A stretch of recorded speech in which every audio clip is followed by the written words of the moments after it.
Good morning friends, আজি রাতিপুয়া উঠিয়া দেখা পাং একদম সকালটা এনেকা অবস্থা আর গাছ ঠাস পুড়িয়ে একেবারে তেজপাতা গাছ পুড়িয়ে গেছে, ইমান ডাঙৰ উখলিয়ে গেছে একেবাৰে। তাৰপিছত লেচু গাছ এটা ডাল ঠানি ভাঙি পড়ছে।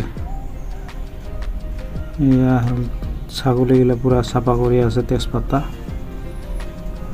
হাৰিয়ালি চাৰিওফালে একদম মজা মজা ভিউ আৰ চাহ বাগান আমাৰ ঘৰেৰ ওচৰতে, সেইকাৰণে অকমান ফুৰিব আহো ইয়াতে। আৰ মজা লাগে আহিলে, ইমান ধুনীয়া নেচাৰৰ মাজত ফুৰিব পাৰে আৰু কি লাগে।